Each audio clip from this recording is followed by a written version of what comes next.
Maybe I should hit the on button. It works better that way.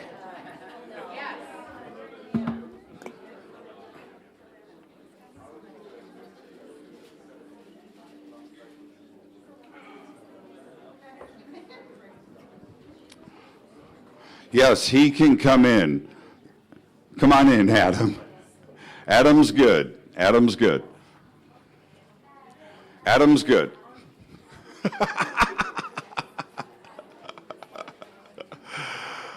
Oh, man. Why did it get so quiet in here? You guys were just all talking and having a good time? Are you guys having a good time? You know that's not good enough. You're Sarah Breskman Cosme is standing right over there. You're here for her. So that was a little better, but we can get a little louder. How you guys doing?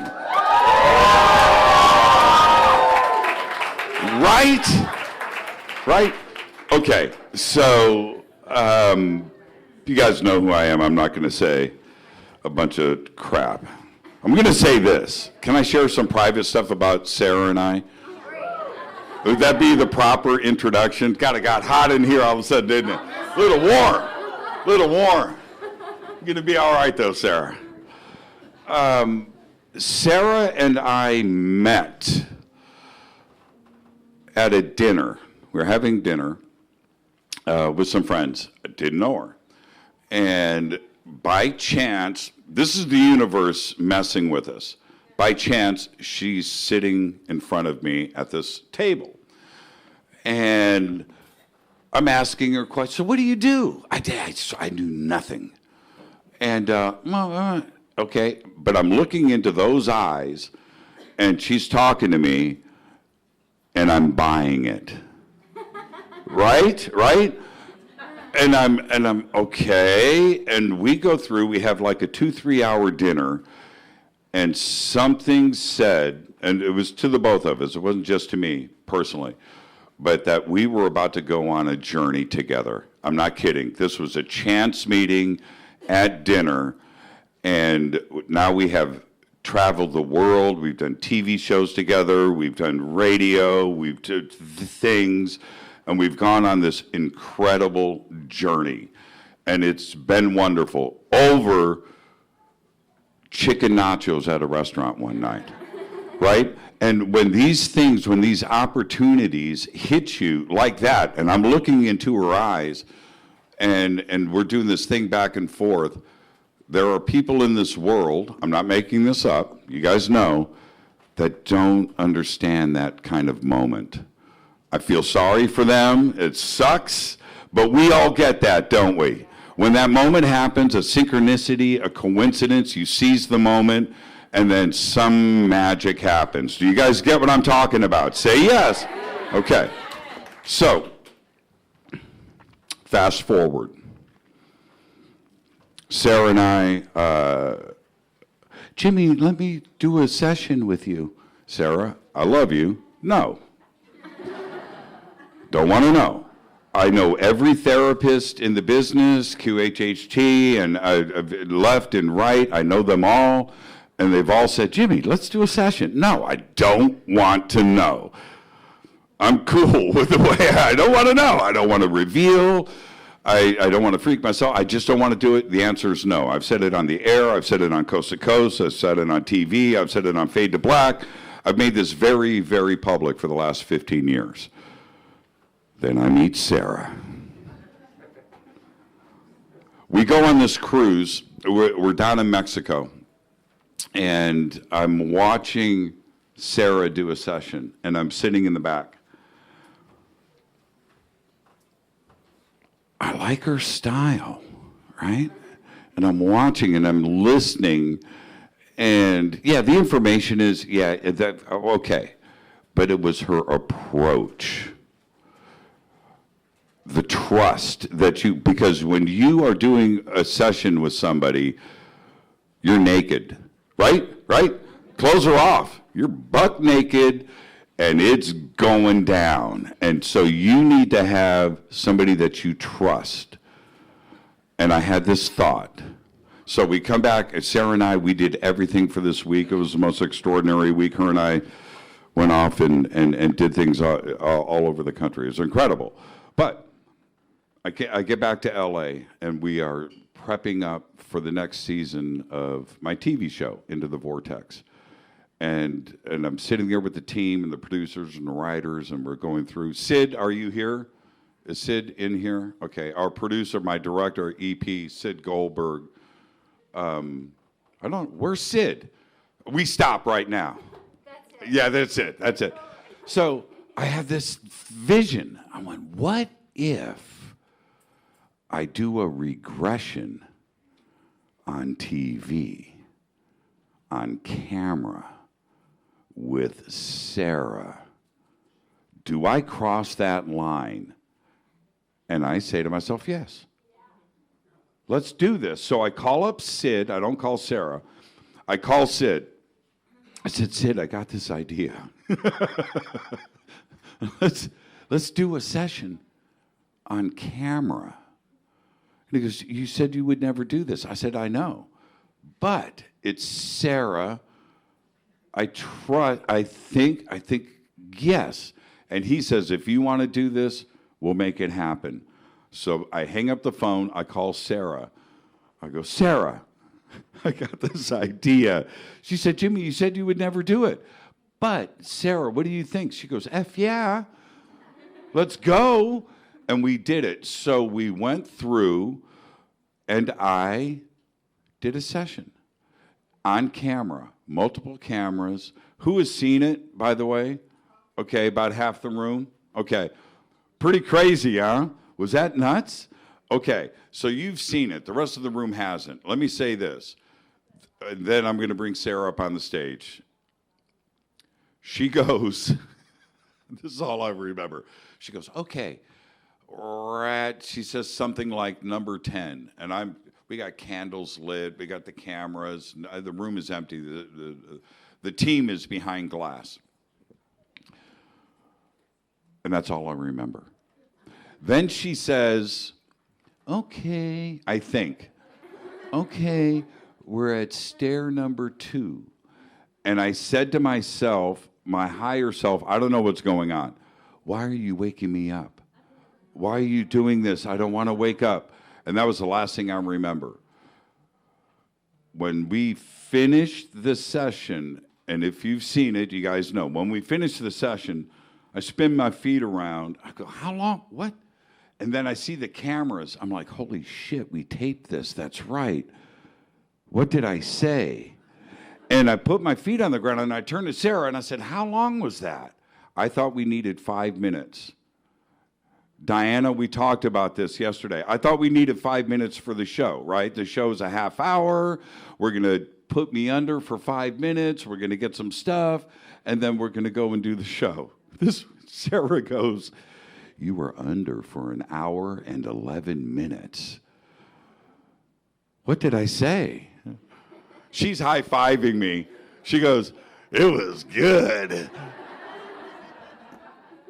With that, QHHT and this journey and the ability to not only establish a resonance with all of you and this community, it is a road traveled. This journey is incredible. Sarah's books, The Great Sphinx and the Pyramid, Atlantis, and her sessions are very revealing. I personally have gone through it.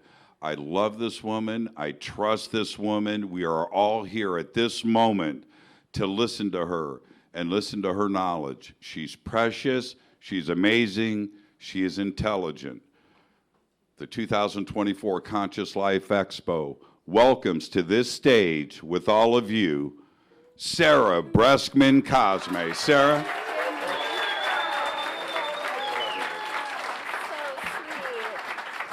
Oh, thanks. What an introduction. Oh, my gosh. So I was his first. Regression. Oh, my gosh, you guys. So now you know we're all family here, okay? We're all family. Who's having fun here? Isn't it so much fun? Who's not having fun? Who's grumpy? Okay, we'll cheer you up. It's okay. It's okay.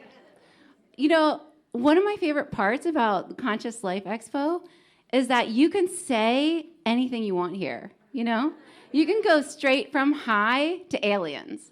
Like, there's no surface level conversation, You don't have to worry about, what to say, because I'm so bad at surface level conversations. I look like a total idiot. I still have to make them, I'm like, oh my God, what do I do? What do normal people do? I'm like, how is the weather? But that's so stupid because I live in the Florida Keys and it's hot.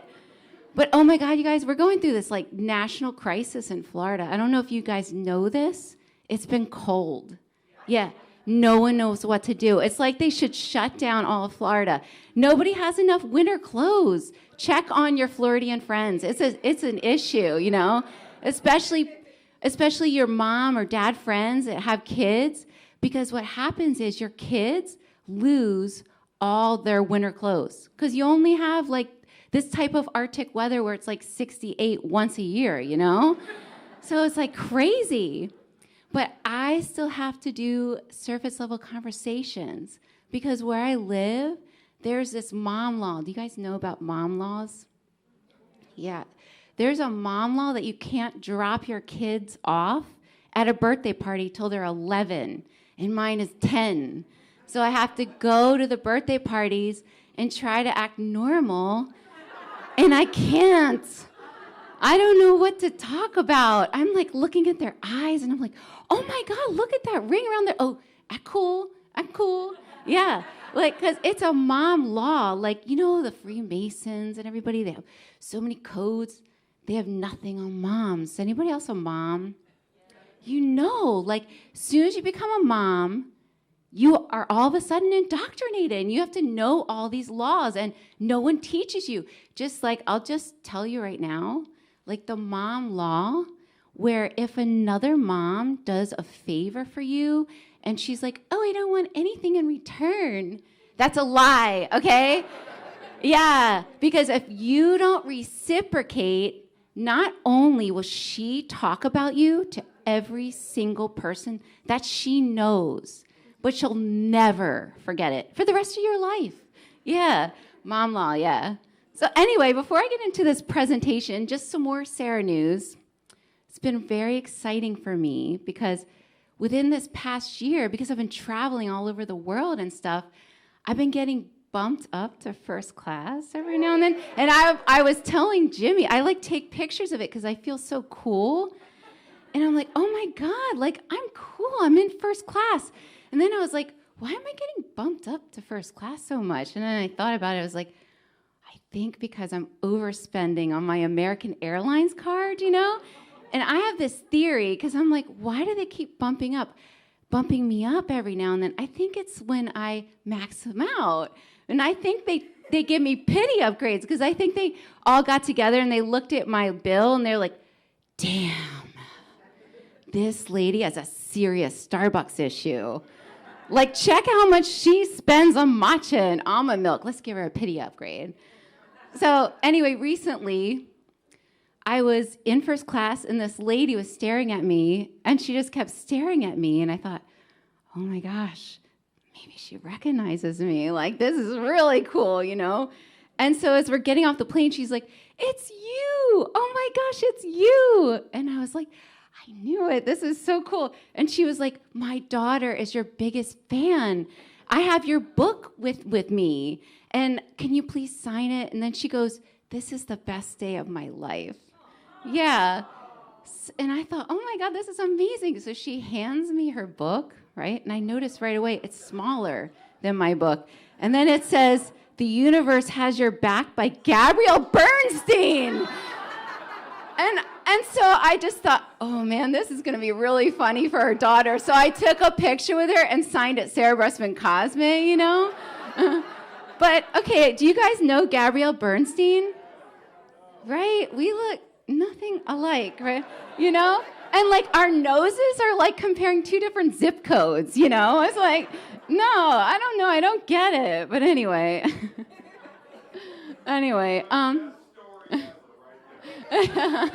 Yes, someone out there has a Sarah Breskman Cosme signed Gabrielle Bernstein book.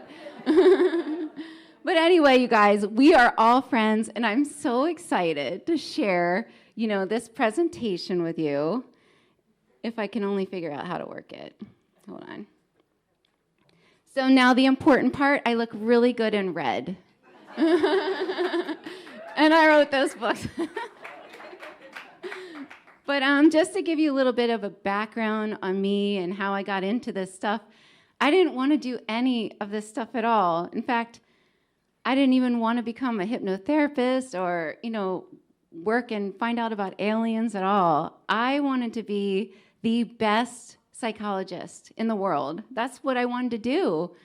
I never thought I would ever change trajectory like this. So what happened to me and how I got into all of this stuff by accident was that I came into this life with so many problems, like just ridiculous amounts of problems. I was overweight, I had phobias and fears, and OCD so bad that I would have to open and close drawers all the time in order to leave the house. And I didn't even know what this was. I was a kid. It was like ridiculous. So my parents put me in therapy. And in therapy, I learned a lot about therapy and how to have problems. So I decided I'm going to be a therapist. I am good at it. And I decided, well, I actually want to take it one step further. I want to be a psychologist. I want to learn everything there is about the mind and help everyone because I didn't want anyone else to suffer like I had suffered. And I never cured myself, but I just felt it was nice to talk to somebody. So then I went to college and I came back home to my family's house for the first time. And that's when my life changed. Because I realized when I came back home to my family's house, as I looked at my reflection in the mirror coming home for the first time, that, oh my God, I had not only lost a ton of weight and I was eating the same food, but worse. I mean, I was a freshman. I was drinking like everybody's beer, and eating pizza. But I had lost so much weight. And I thought, what the heck happened? Because I didn't really want to look at myself in the mirror, so I didn't notice. I just noticed my clothes were fitting differently. But I also realized, oh my God, I had literally forgotten to have all my problems while I was away. And then it dawned on me, oh wow, I had changed my environment, which caused me to change my thought patterning. And then I realized, oh my God, I can control my life if I change my thought patterns. And I thought, oh my God, I could help so many people with this information. But no one wanted to listen to me. So I graduated, and before going to graduate school, I had to do an internship where my job was to counsel everyone with all these amazing techniques that I was so good at. And I got the highest grade in my psychopharmacology class, just so you know, because I was so gung-ho.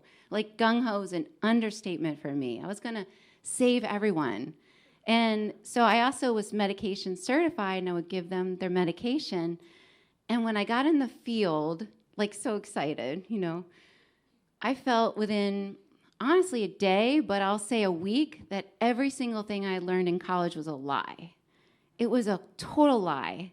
Because I thought, this is the leading edge of thought. This is the culmination of my studies, right? And I got really good grades. I studied everything. And I thought these medications worked. And then I realized, oh my gosh, this is it? Because they didn't seem to help one person. No one took all those pharmaceuticals and left. In fact, it was the opposite. They caused all kinds of problems. And then not only that, I got to see firsthand, unfortunately, that the pharmaceutical companies were testing on my patients. And they would wear wristbands so that if there was an issue, and I knew what kind of side effects they started to have, I would call the number and they would just simply disregard these people. They were people. And let me just tell you, this is 97, okay, when I'm working here. The protocol, when person was talking with extraterrestrials, was to label them schizophrenic. Yeah, and those were the people being tested on. So I just thought, oh my God, what kind of society is this? This is my first eye-opener into maybe what you're told is not really true. So I quit that, and I wanted to learn regression hypnosis because I knew that if I could take a person to the root cause of their trauma, maybe that would help a person more. So in order to become a master hypnotist, I had to learn lose weight, quit smoking, and then this thing called past life regression. I was like, oh God, that's not even true. Why do I have to learn that stuff? But I had to become a master hypnotist. It was so popular. And it was obvious after I started doing the past life regressions that they seemed to work. Like people were healing themselves. And I thought, why is this really so effective? This is so weird. So I studied with Dr. Brian Weiss. He was my first teacher. And then my mind started expanding. I started learning all these things that I never believed before. And I started getting into spirituality. And I did that for many years until I felt like there was something in my life missing. And so I contacted this psychic. And she was like, oh my gosh, this is the easiest reading I've ever done. She's like, you feel like something's missing because you're supposed to do Dolores Cannon's technique, and you're going to get really good at that. You're going to be writing books, and you're going to be speaking about it all over the world. And I was like, why did I waste so much money on a psychic? Like, that was $100, Gosh, she doesn't know me at all. Who does she have me confused with? And so I didn't think anything of it. I thought, what a terrible psychic, Now we're actually really good friends. Her name's Emmanuel McIntosh. She's so good that she's booked up for like years. I mean, she's in France, but she is incredible, obviously. So later, like years down the road, months came, and then Dolores Cannon kept popping up on my feed, and I checked it out, and as soon as I did, I was like, oh, this is what I meant to do.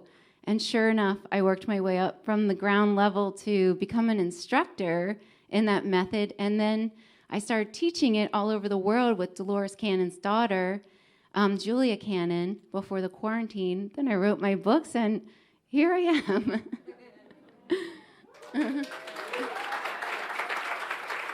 Aw, love you guys. So just a little bit about QHHT, or the method that I do is Dolores Cannon's method. And basically, she developed this method after 45 years of research. But what I do, and what you'll see is different about me, is I have to have evidence in order to believe things. I've still come from that background. So the way I validate my information is at any given time, I have about 5 or 6 different hypnosis subjects that can never meet one another. And I'll bounce different things off of these different people, and they don't know what I'm going to ask. I really enjoy working with people for my books or for my work who don't know any of this information consciously. And that way I can validate it. But that's how I go about my work. Whoops. What? Hold on. Okay. So let me just start by giving you the background of this particular client, okay? This person I had been friends with for over 10 years. So I personally knew and I could validate that she was not into any of this stuff. She was a perfect subject and the perfect person to use for this first clip. But let me tell you a little bit about this. I'll give you a little bit of a backstory and how we started working together. I wanted to take the level 3 QHHT class, which was all of a sudden in Florida. And I thought, oh my gosh, I really want to take this class. I need someone to regress on the spot. So I just asked this friend who I had been friends with for so long if she would be my volunteer. And I instantly regretted asking her because she was one of those not open friends. I thought, why did I ask her? But it came out of my mouth. And I thought, why? I could have asked like one of my open friends, because I knew she wasn't into this stuff. So I had tried to talk to her about certain things, but she just said it made her uncomfortable. But at this point, because I was desperate and I'd already asked her, I told her a little bit about what I did. I said, well, what I do is Dolores Cannon's method, and basically I just need a volunteer. So you might find out about past lives, you might find out things like what your true purpose here is, and you can find out, where you came from, and maybe even heal yourself if you have any issues. And she just looked at me and she said, oh my gosh, that's what you do? And I thought, are you kidding me? We've been friends for like so long. Thanks for asking, So she said, oh my gosh, I would love to be your subject, because she hadn't told anyone, but she was suffering from this brain condition. Only her husband knew, and this team of specialists. She was working with this team of specialists at the University of Miami. She had this brain condition called pseudotumor cerebri, and basically what that was this flooding of her spinal fluid in her brain. And her team of specialists said she only had about 20 years to live, and that was only if she took this heavy-duty medication. They said there's really no cure for this. And her condition was so severe, she was like losing vision out of her left eye, and there was a huge risk of a stroke. So she said, I will do whatever. I'll be your volunteer. So in her first hypnotic regression with me, she went back to this ancient civilization. It was so interesting. It was the first time the both of us really understood much about this civilization. Heard about it. She remembered this beautiful society in the South Pacific, it seemed like it was, and it was women-run. There were women leaders, and the reason the women were the natural leaders there was because they would pass through their subconscious this knowledge about the plants and information, and they never had to teach their daughters this information. It just would flow straight through their subconscious. And so that's why they were the natural leaders. So fascinating. And then she realized that there were these visitors that started coming to her society. And these visitors were really interesting. They came on these like ships that were made of like the stealth type technology. They were using this propulsion system because she noticed there were these large fans under the ships, and it would like kind of suck up the air and propel it. And it didn't require any type of fuel source. And then when the ship landed, it would open up, and she saw there were people. They were tall people, and she noticed they had really interesting clothes on, like this like battle gear almost, but it would regulate their body temperature, and they wanted something from her society. And when they couldn't get what they wanted, they took her as a prisoner because she was next in line to be the leader, and then they destroyed the whole civilization. They had nuclear energy, nuclear power. So what they did was, in rifts under the ocean, they set off these like atomic-like devices, causing 2 massive tidal waves that sunk that entire civilization. And she watched from up above in their ship. They then took her to this really advanced society where there were like these bullet trains going past everywhere and very tall buildings.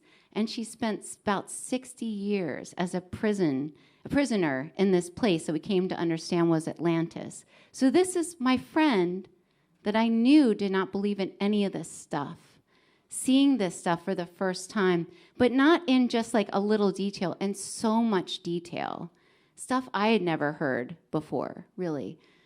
So after her session with me, I asked her subconscious, because I'm doing a QHHT session. So at the end of any session, you ask the subconscious, why did you show this person this information?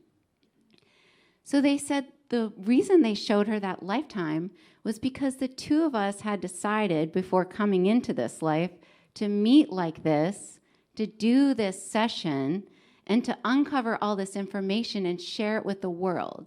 That the world had been waiting for thousands and thousands of years, but the consciousness hadn't hit the right level yet. And this was the time that everybody was waiting for, that this information could be re-released into the consciousness, that it had to have been hidden for a while, sort of like our protection in a way. It wasn't ready yet, but it's ready now. And so I said, well, why did she have that brain condition? What's the very root cause?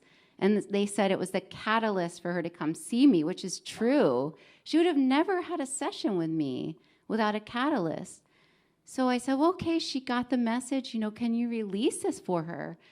And they said yes. And all of a sudden, my friend felt it draining behind her left ear.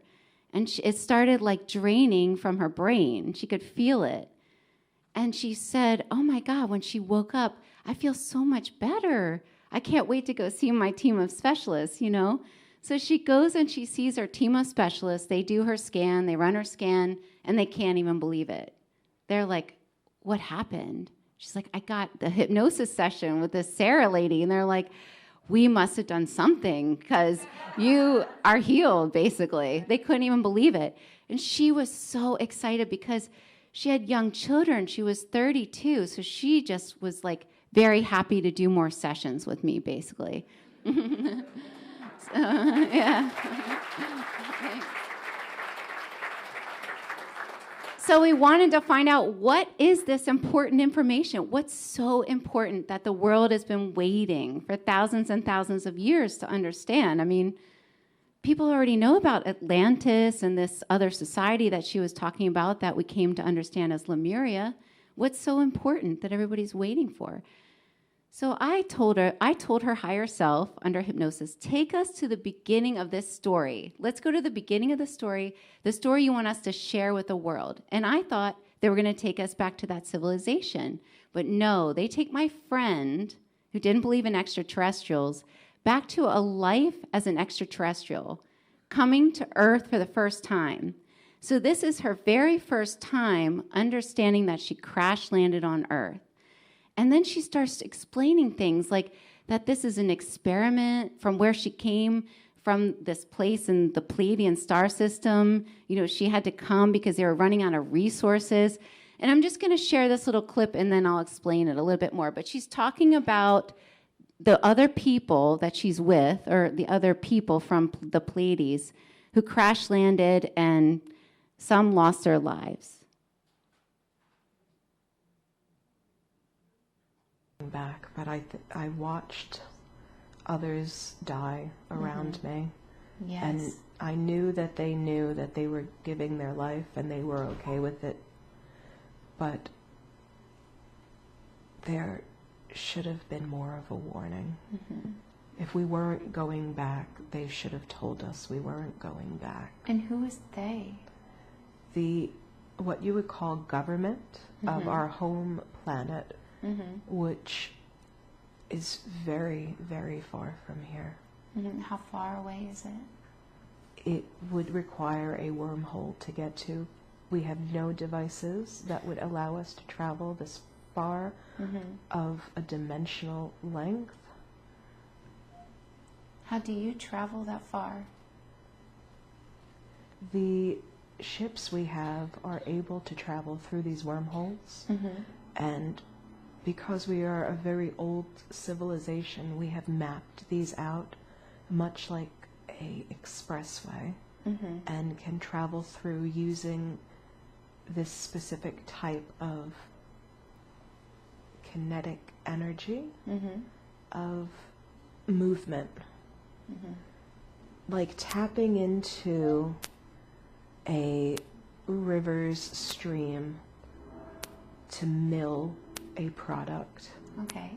We tap into other energies and go with the flow.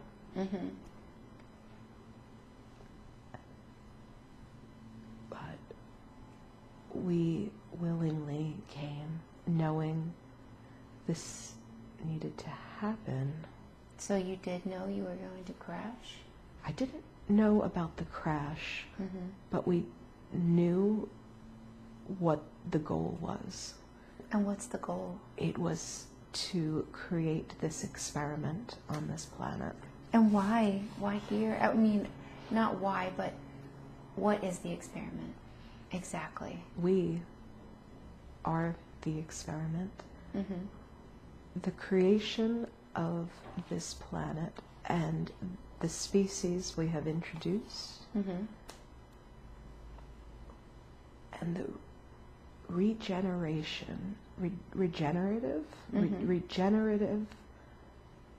possibilities to continue.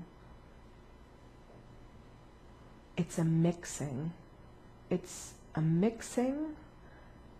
Okay. They have taken species from all within another part of the universe.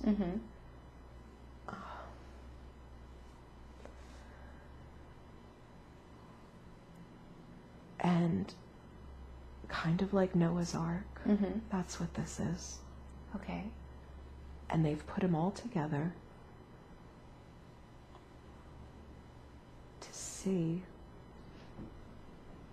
how long the evolutionary process is going to take for us to all come to the consensus of evolving, it feels like an enlightenment. She wanted to say, it feels like an enlightenment.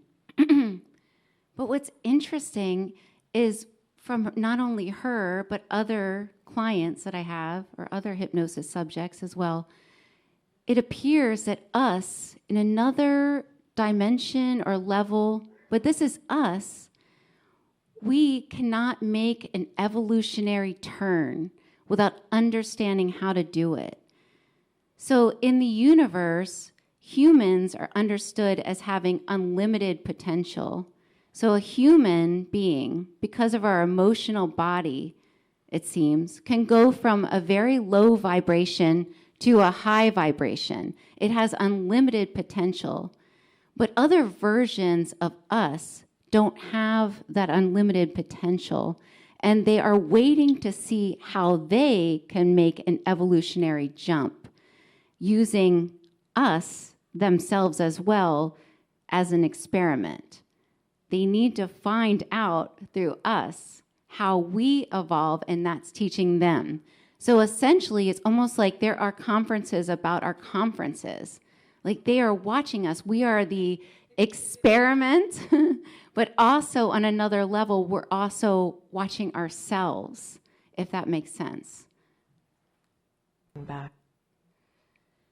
So as I'm using my friend, Jen, she's just an incredible person to use because, like I said, she didn't even believe in extraterrestrials. And here you are just hearing her talk about kinetic energy, wormholes. Like, there is no way we could have had this conversation, until this, regression. So what's really fascinating to me is I was learning a lot about where they came from. And they came from this place within the Pleiadian star system. And they were running out of these resources. And these resources were like this gemstone, this mineral. And what they would do with these resources was they were kind of like creating a new realm with them. And everyone had to go within this realm. It was like they had to go into this reality. And when they would go into that reality, they would be shocked into enlightenment. And everyone had to do it at least once to understand the true nature, the secrets of the universe, right? So I was like, go back and remember this, okay? So I took her back and I had her go through this vortex step by step.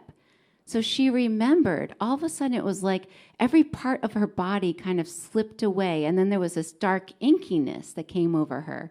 And then all of a sudden, she felt this shock of like enlightenment. And this is what they were doing on that home planet.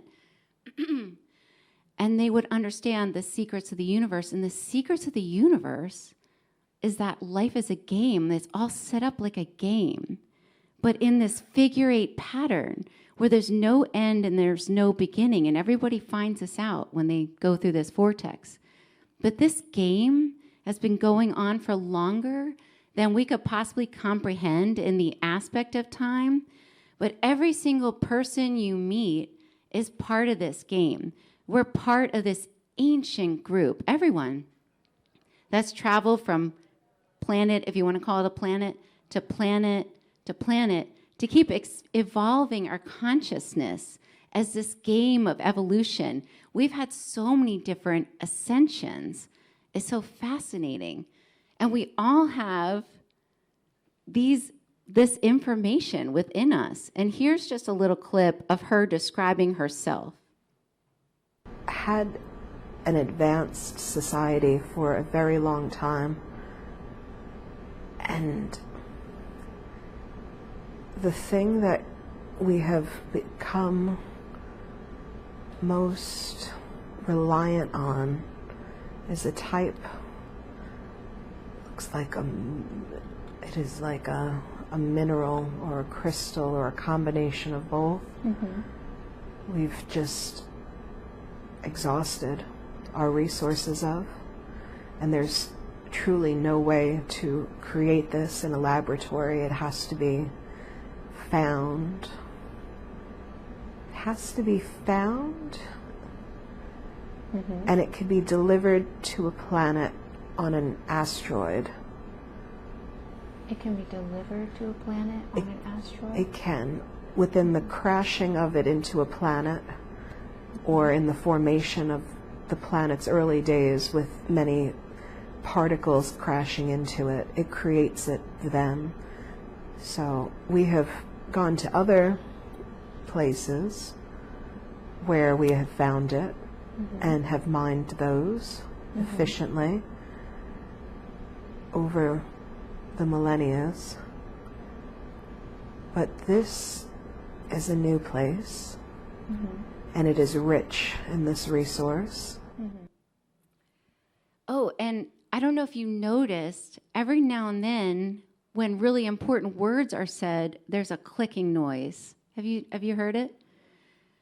Well, I had somebody but look at my system to see what would be causing these clicking noises, because I thought it was something with my, computer, and they couldn't find anything. And if you notice, the clicking comes in weird, like sometimes it'll be like click, click, click, right when something important is being said. And I've come to understand, I think it's communication of some form. Here's just another very short example of another person remembering crashes, because it seems like at a certain point, there were a ton of crashes all at once, and no one really understands why exactly.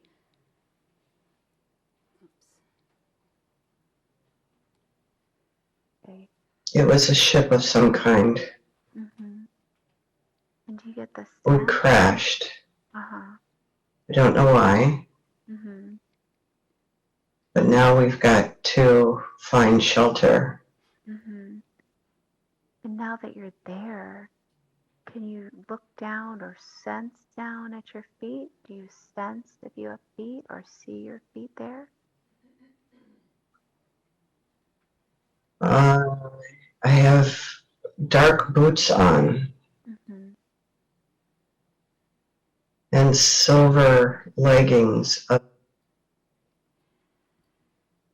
So a lot of people remember Mars, actually. And when I say remember, think about whether or not you might have these memories. A lot of ways you can tell if you have these memories are if you have them in your dreams. You think it's just a dream. It's like, I remember having to leave some planet. I remember certain things.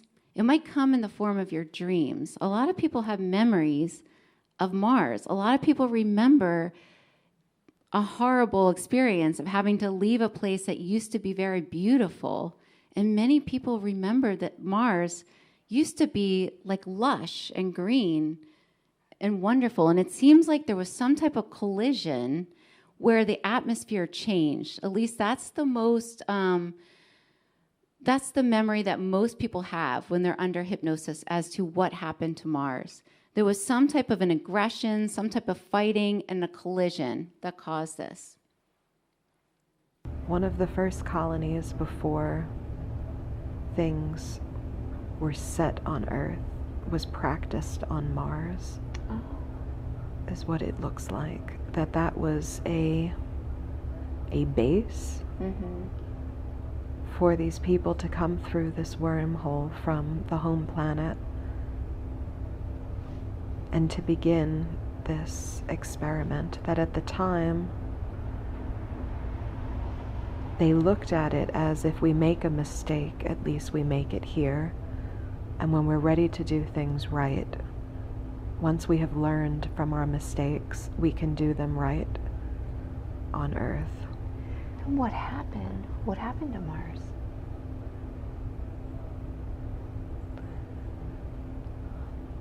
Looks like there was some type of change in the environment that made it very inhospitable. But it was something that it's part of the rotation of our solar system, that they were expecting this, that they knew that they would eventually be abandoning Mars, that it was never going to be the place that they wanted, that it was a temporary colony. I find that interesting that some of these ancient civilizations and some of these different places, they knew that they wouldn't last forever. It's interesting because it seems like there's almost like a trajectory of what will happen, just like this golden age has been foretold about for so long. It's interesting. It's like, how much free will do we really have, in this game?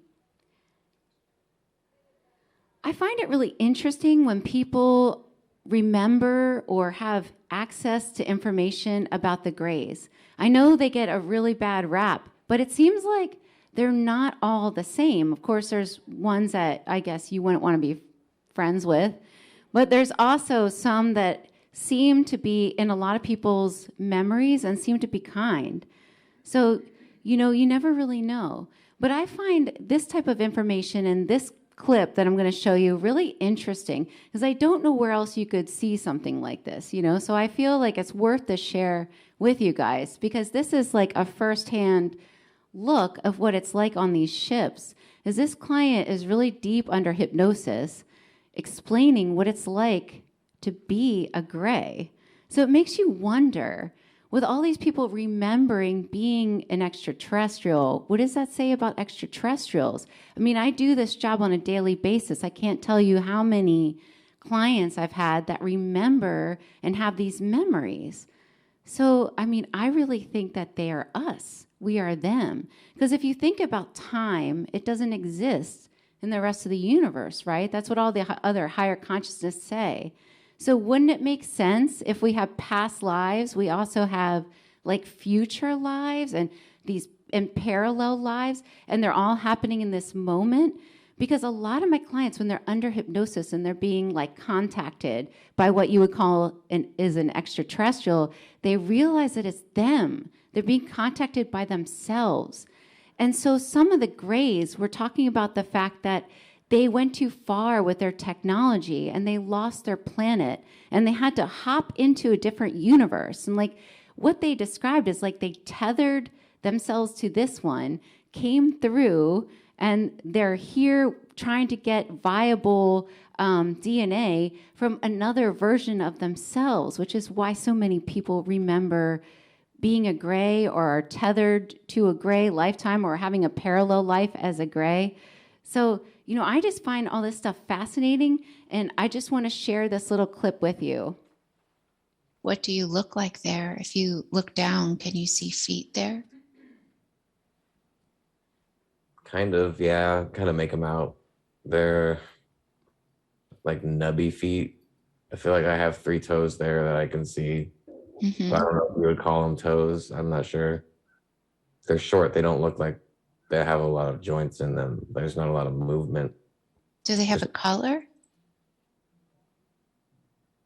Pale, brownish, grayish Mm-hmm. sort of color. It's not a very like appealing color. What about if you look up your body, what do you look like? It's pretty standard gray, like little skinny Mm-hmm. body. Mm-hmm. I can tell that my head's big. Feel its presence, Mm-hmm. Mm-hmm. And what do you notice inside this body? How do you feel? Do you feel healthy or not? I feel healthy, but the body is like registering reading information. from the environment. It's not like that's what a human body does, but it's not like that. I can tell that it's separate from me, even though I'm in it. So I can tell it's functioning. So it's functioning fine.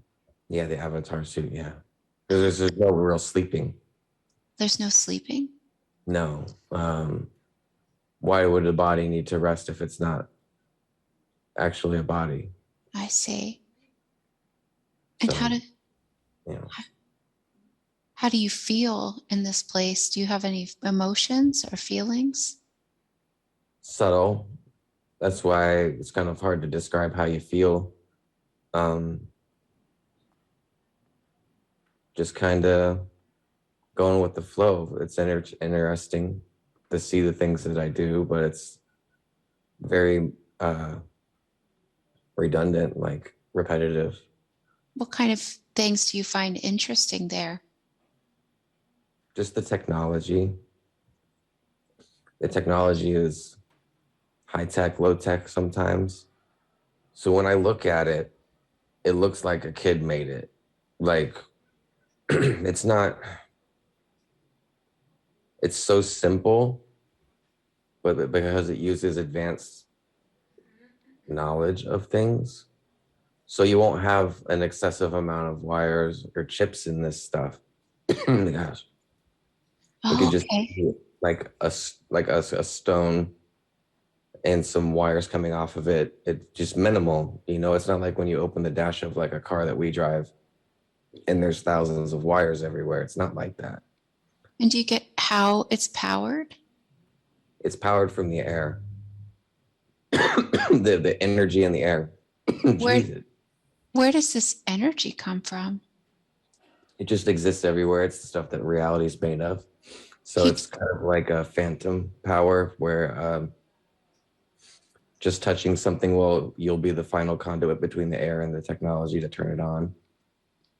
So yeah, so any technology, it doesn't necessarily have to be like have a battery or anything like that. Okay. So when I have to give you like a real world example. It's the only way I can describe this. So if your phone, and you just pick your phone up, like now you just connected the air to your phone, like you're the conduit. The phone doesn't do anything, but when you look at the screen, like you can see your phone lit up, but you can see everything. Somebody else wouldn't be able to see it, and that kind of stuff.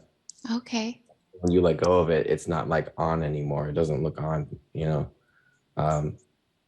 and you just use your mind to communicate with it because it's just reflecting your information you want to see, Okay.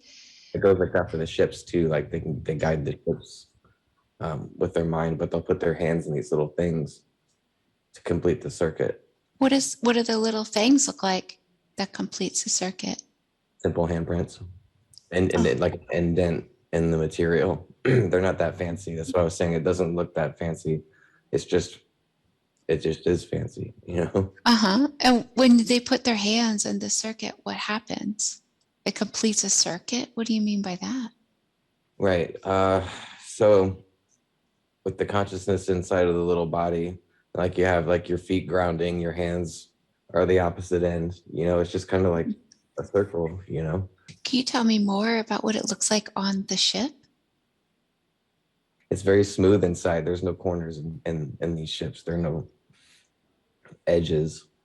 It's like molded. The seats are kind of molded. They're not like a chair that spins on top or anything like that. It's just a lump in the vehicle itself that comes up like someone just took some clay and like pulled it and it is stretched into a little thing you could sit on. What does the material look like? Almost like I don't know, inside of like a clay place that you would make, but incredibly smooth. Like it's just got this like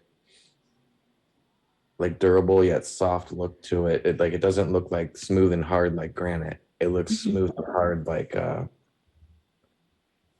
soapstone or like a I'm not sure how to describe this, but it also looks like it's kind of like covered in like crystals. Oh, what kind of crystals? I'm not sure what kind, but they just look like clear white crystals, like tiny, like little pieces. So it looks like the walls kind of sparkle. What do you do during your day-to-day life? I'm almost like an apprentice. Like I go with the crew and I just assist the tall grays. We can shift into the astral realm, and it's like a conscious thing that can be done. And there's also a technological version of it too. So like if you're like doing some intense stuff and your focus is constantly going in different places, you can have a technology that will keep you in one dimension or the other. I, as a gray, enjoy the humans. I'm pretty sure it's just about humans. The humans are the fun thing. We watch them. We like live through them. Like there's not a whole lot of emotion in the gray society, you know. Like every gray here has like a personality type a little bit. You know, you could still tell when you interact with them that they're different than another one. But you know, some might have more emotion than others when you meet the grays and stuff. But other than dealing with the humans, there's not a whole lot of what people would call fun. It's all work. Does your group have an agenda? It's just a mutually beneficial thing that's trying to happen, that we, the grays, are trying to do with humanity. Do you have any? Go ahead. It seems selfish and scary, but it's actually beneficial for everyone involved, or we wouldn't be doing it. Do you have any advice for us as we go through this ascension process? Is there any advice? Because it's so chaotic.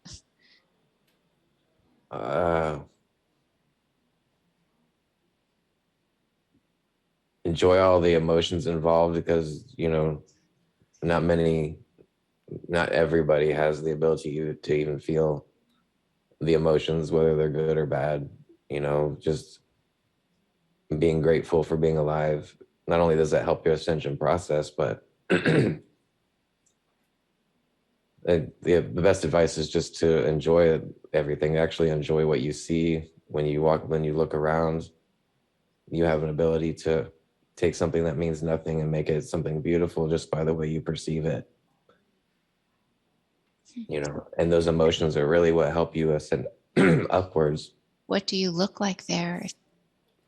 So I find it just fascinating. Sorry it was long, but I mean, I don't know where anyone else could hear something like this. And I want to share with you like all this really interesting information. I mean, what's so fascinating is the client, as you can hear, it sounds like they always know this, you know? But this is just right below the surface level of our consciousness, all this information, where you can literally tap into like groups of extraterrestrials. And I can find out anything. To me, it's so fascinating. And so many of my clients have memories about the Sphinx. So I always found the Sphinx really fascinating. But it seems like the Sphinx can actually activate your DNA, because a lot of cultures in the ancient times would go to the Sphinx, and the Sphinx seems very connected to many different seeding planets. So what I found about the Sphinx was that it's almost like a radio broadcast system.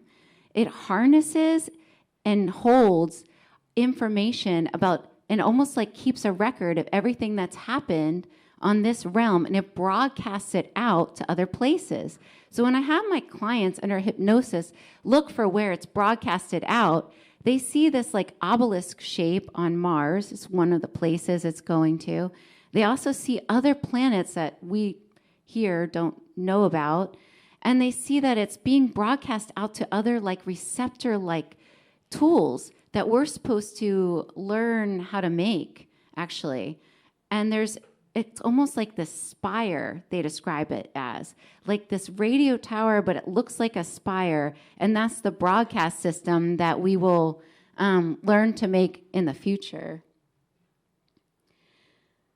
But a lot of people have memories from Atlantis and Lemuria, and like I said before, sometimes you realize that these are what you think are dreams.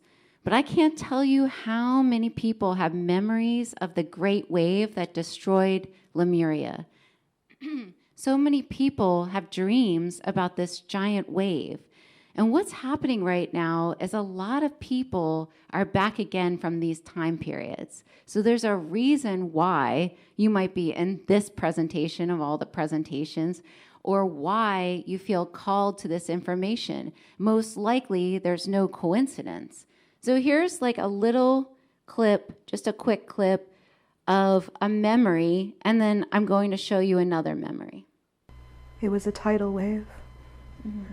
It was an atomic type device that they set off in strategic places, in rifts under the ocean.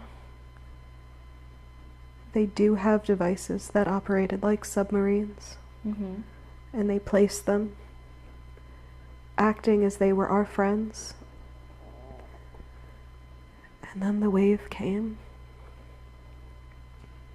Tell me about this wave. At first, I was with many others on the beach, looking at where the water had gone. We couldn't understand where the water was pulling out from. And fish were flopping, and everyone was just standing around looking, wondering. And then I saw it out of the corner of my eye. I saw the wave, and it was massive. It was the size of... It's just... You've never seen anything so big in your life.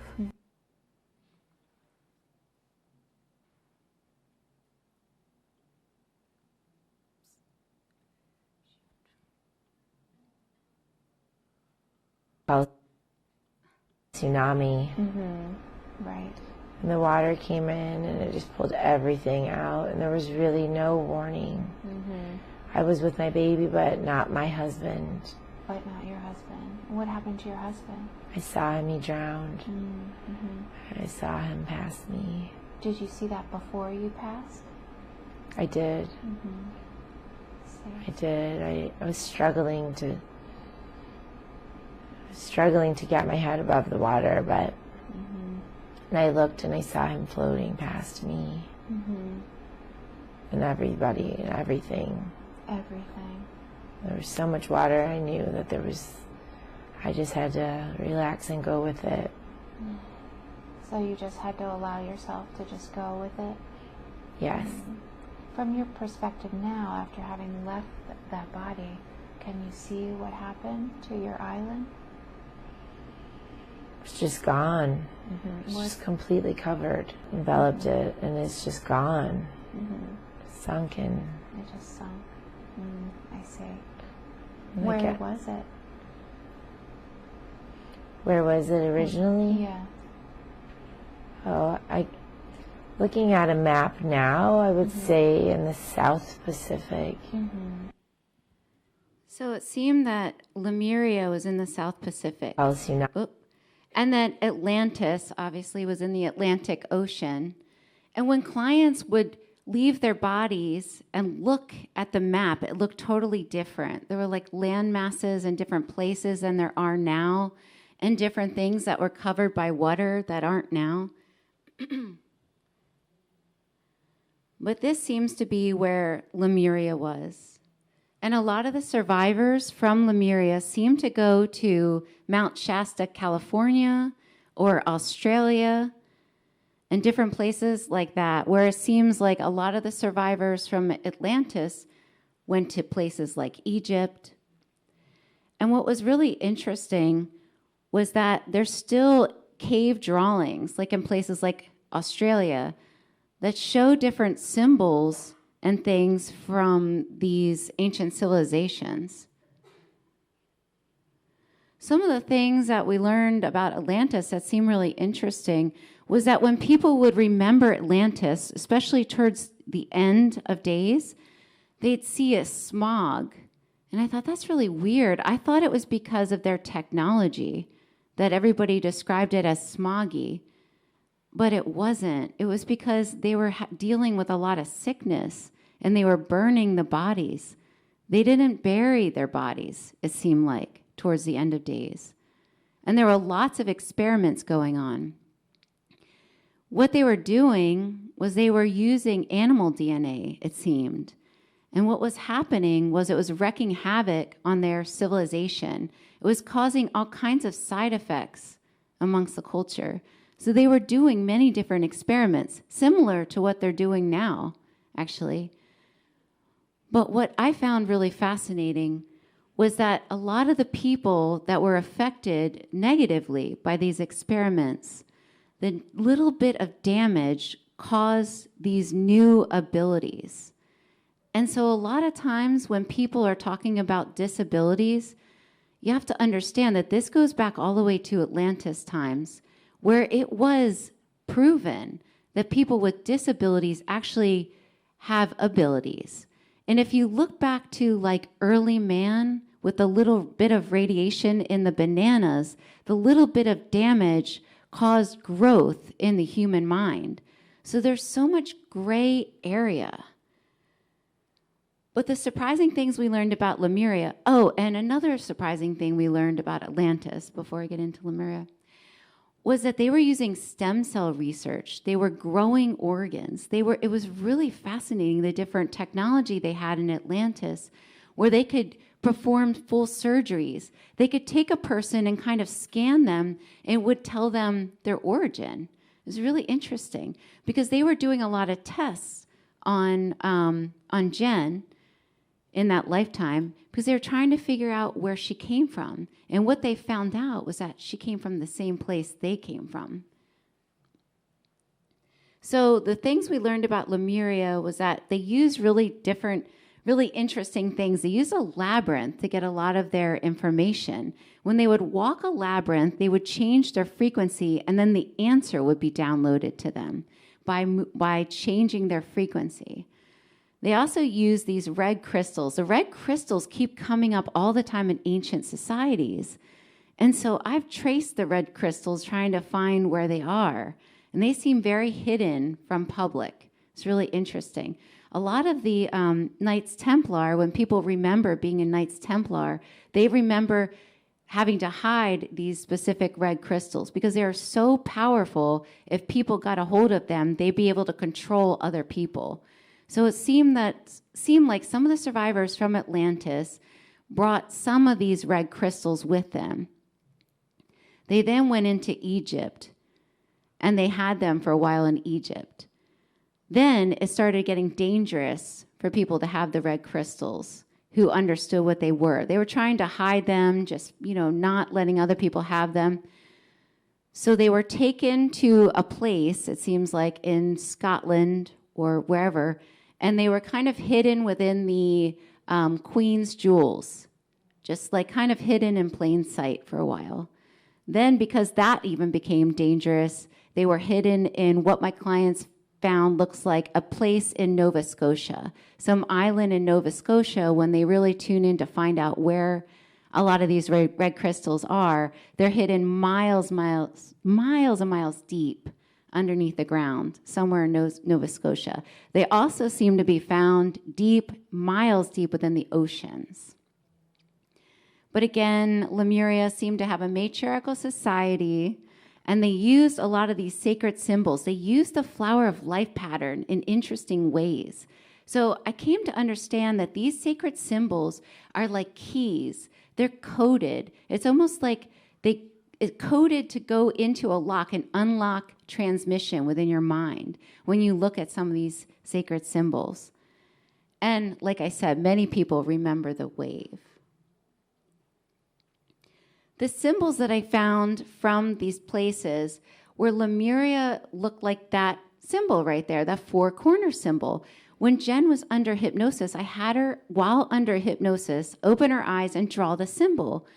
And I thought, that's really interesting because isn't that like a symbol for Native Americans? That's an interesting symbol for Lemuria. And Atlantis looked like a hooked X with this little hook, this loop. And so the Atlantis symbol symbolized that all experiments have a beginning and end. And to use your time wisely is what that little circle at the end means. So then what was happening was I started to understand that a lot of the survivors from Lemuria are actually the Native Americans.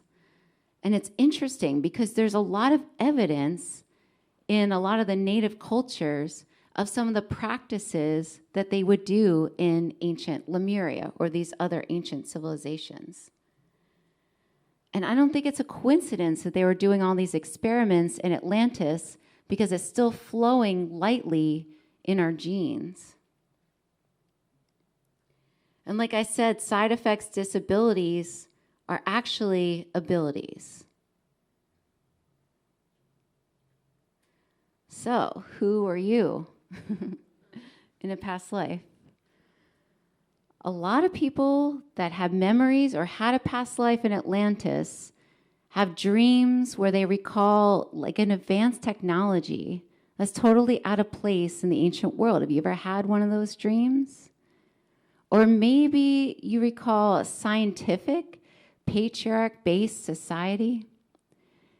Maybe in your dream you have a vague memory of the strange energy that was produced from the animal people or the people affected by the experiments that had animal DNA.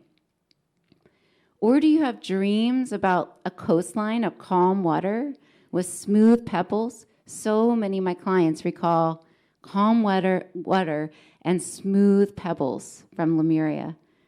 Or a very spiritually advanced matriarch-based society. Or maybe you have dreams of the wave. So who are you? If you are part of this experiment, if you maybe have these dreams, if so many of my clients have other versions of themselves that are extraterrestrial, what does that mean about you? Here's just a short little clip. Perhaps maybe this might jog your memory. It's pink and purple skies. Mm-hmm. This is why I love sunsets. Mm-hmm. Tell me more. Sunset. Mm-hmm. It's when the skies change into all these colors, and I feel like I get hypnotized. Mm-hmm. And I'm starting to realize this because that's when I feel most at home. Oh, I see. Because that's what my skies look like. So they're pink and purple. Uh-huh.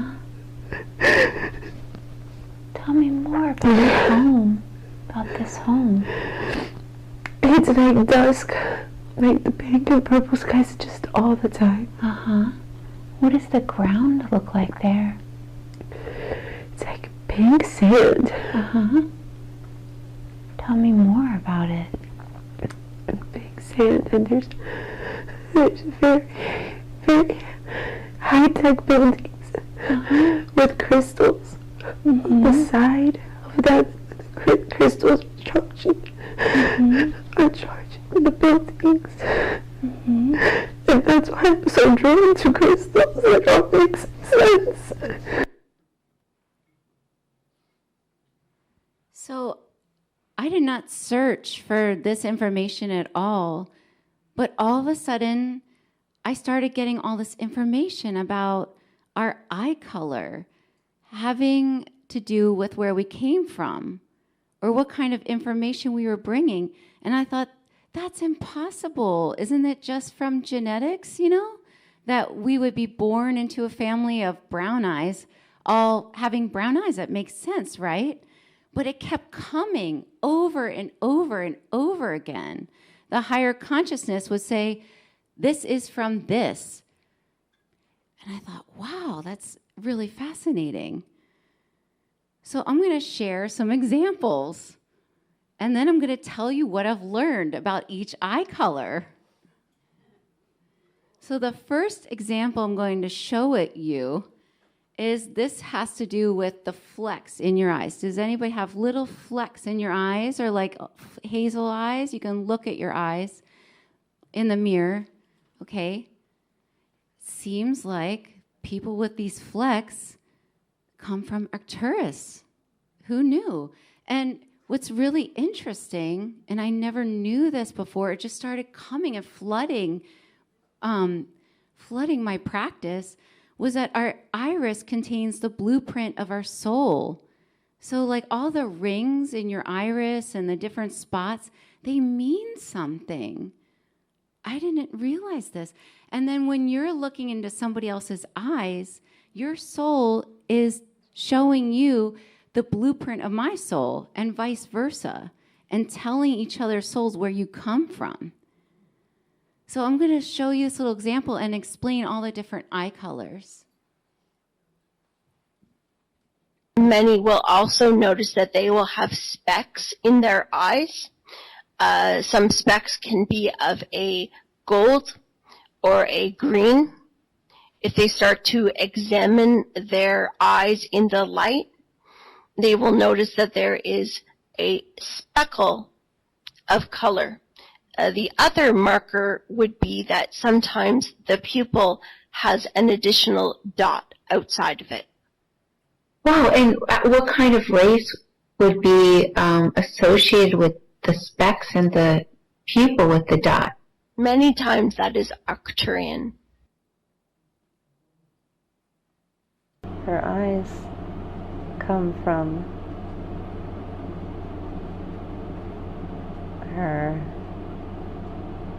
other lifetimes on other planets. And what color comes from a different planet or another lifetime? Is there anything about that you can tell her? Color? What color or what particular part of her eyes come? It's the speckles in her eyes. Yeah. Where does that come from? Arcturus. And it just kept coming over and over again. And I was like, wow, this is really interesting. So in general, it seems like people with brown eyes are transmitting information from either the inner earth, or they're showing that you have been reincarnated on this earth plane for a very, very long time. Usually people with brown eyes are ancient, transmitting ancient information. Or it could be information from the inner earth, or it seems like you could even come from a planet very, very far away that doesn't have a sun, actually. Green eyes are really interesting. Green eyes, according to so many different clients, actually shows psychic abilities coming from the Lyran star system. And if you know any green eye friends that seem to have trouble with technology, the reason behind that seems to be that they're carrying such a high frequency, almost like coming through a wind tunnel, that it's so high that it doesn't work very well in this realm. But they're projecting this type of information. So fascinating. And blue eyes, it seems like blue eyes are usually, in general, very, very old souls, but from a different place. A lot of times, the higher consciousness considers it blue ray information that they're transmitting through their eyes. Sometimes they come from one of the water planets, and there seems to be more than one. It's so interesting. If you have any yellow in your eye, like if you look at your iris and there's like gold around it somewhere, even if you have brown eyes, in general, that's from Andromeda. So a lot of people with this yellow in their eyes, they actually are getting downloaded with like math codes in their sleep. They're learning how to fly ships. It's really interesting. And the yellow shows up as transmission, carrying in this information. If you have a little crown right around your pupil, that's usually a telltale sign you're from the Pleiades and transmitting information from the Pleiadian star system. Even blood types mean something. I never knew this, but it keeps coming through that people with the O blood type seem to be able to tap very easily into information from Atlantis, Lemuria, and Egypt. So what the higher consciousness keeps saying is in our DNA, we have different blood types for a reason that act almost as clues for us. And what we're supposed to do is to use these clues and to activate our DNA with them. So if you have the O blood type, if you go to, like Egypt, say, and you want to touch the very old megalithic structures, that's going to activate something within you. If you have the A blood type, in general, it seems like a lot of people with the A blood type are carrying Norse information. And what's really fascinating is some people with the A blood type have another clue within their DNA that they're trying to project to themselves as a clue, and that is anemia. And if you have the A blood type with anemia, it's usually in general a clue that you are reincarnated from the fairy realm or the druidic time. Now, during when the fairy realm, or the fae, if you want to call it, were amongst the humans at a certain time, it was during the Iron Age that caused so much catastrophe for them that they had to basically go into hiding. So as a clue, the inability to take any iron or to not allow any iron is simply just a clue. When you understand that this is just a clue for you to explore your genetic makeup or your reincarnation in your past, you don't need this clue anymore. And what's also interesting is there's a particular mineral in the Chalice Well in Glastonbury. If you have the A blood type, or even AB, I would try to drink the water there because it is unproven yet scientifically, but there is a very specific mineral that was put in the water for people with this blood type for this time right now, and it will activate something within you. Now, the AB blood type is really interesting. It seems to be a clue of balance. So if you do have the AB blood type, in general, those people with that blood type are showing a different balance and also having the Norse information and the B, which is in general carrying information from Lemuria. Rh negative is so interesting. It seems people with Rh negative are actually carrying a lot of psychic abilities as well. Part of the hybridization program a lot of times. And what I find really fascinating is that a lot of the pharaohs had Rh negative blood, green eyes, and astigmatism.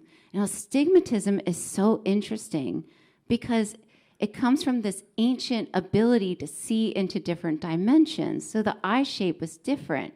So if you have astigmatism, that's actually an ancient ability. And we're supposed to start to activate our DNA and learn how to use these disabilities that are not disabilities. Just like ADHD has never been a disability. This is a huge ability. The higher consciousness says that ADHD is a huge ability to think outside or greater than the box. So it's really fascinating, all these genetic markers. Other signs that started showing up is that if you have different formations of even freckles, this means a lot about the different programs that you might be working with, these other versions of yourself on other timelines. So one of my clients right here, the one with the hairy leg, took a nap one day and he woke up with this symbol on him. So under hypnosis, he realized that he was the one contacting him, putting this symbol as a clue, and it gave him the certain ability that he has on his home planet. Sometimes when you're contacted, you're being downloaded with an ability that you didn't have before the contact. This little dot on the left foot is a telltale sign that you come from one of the water planets. And it looks just like a simple freckle. but it's actually a sign. 3 dots in a row seem to mean that you either originate from Orion or you're being contacted by other versions of yourself from that star system. And it would look like 3 little freckles in a row. So go explore. Everyone's going to like get naked and But the M is really interesting. I don't have it on my hand. But if you do have it, it's usually a telltale sign that you have memories from Mu.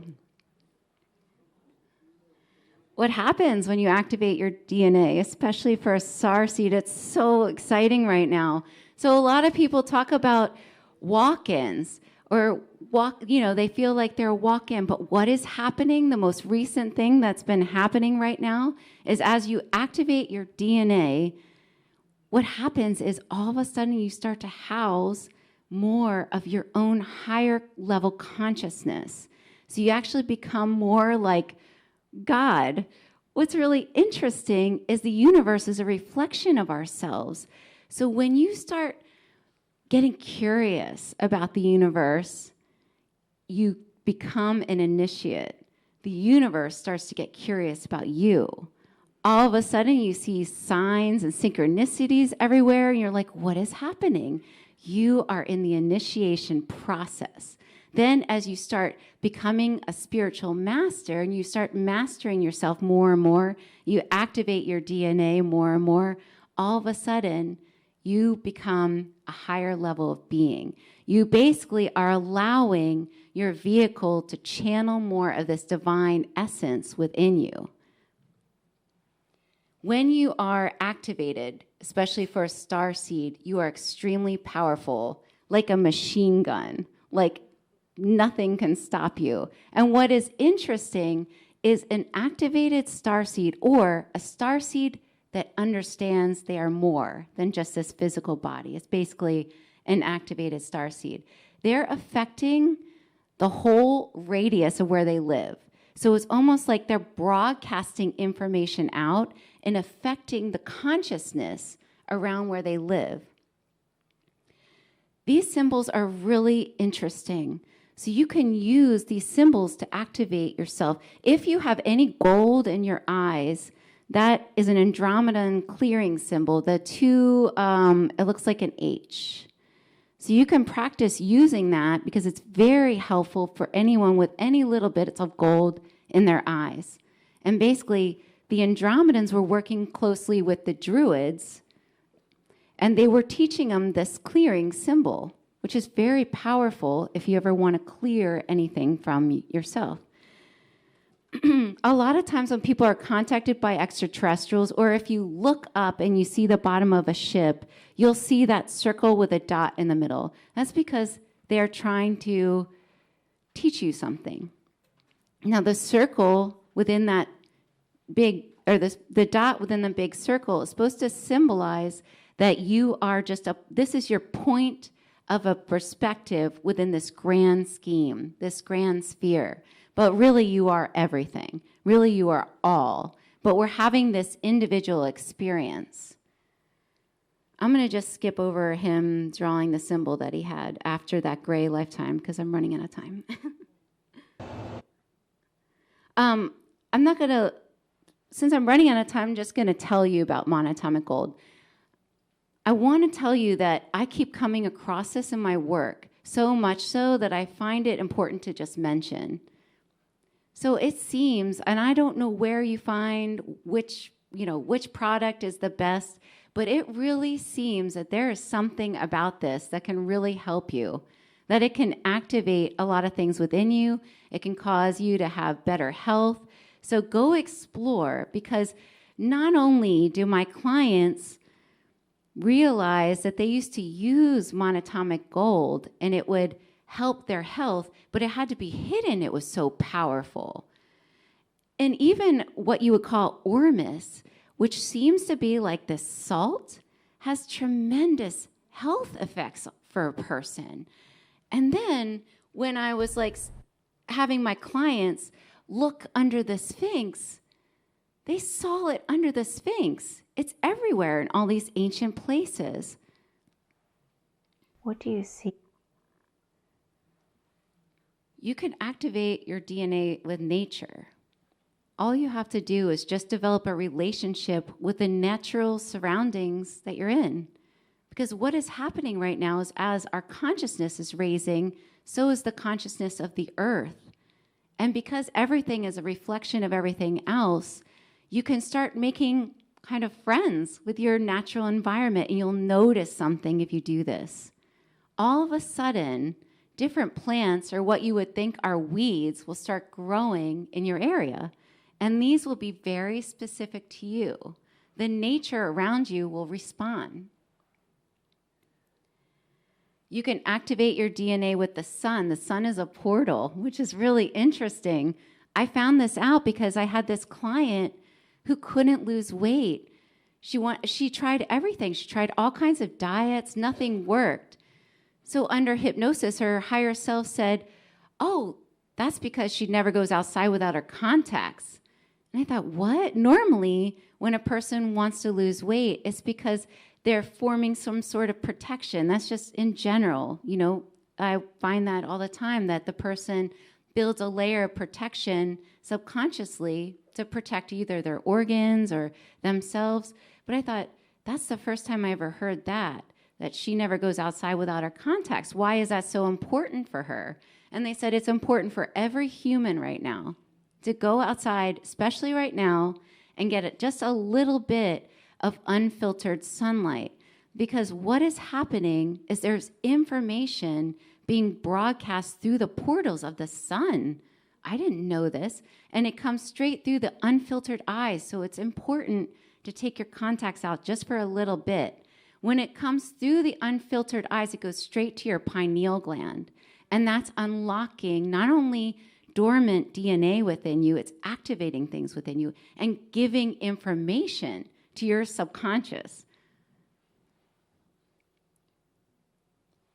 You can activate your DNA through information like this and ancient breathing techniques. So one of the many sessions I've done where people remember working with the Knights Templar or being a Knights Templar, they used to use this ancient breathing technique. And this came not from, I don't know how many clients have talked about, okay, I have 1 minute.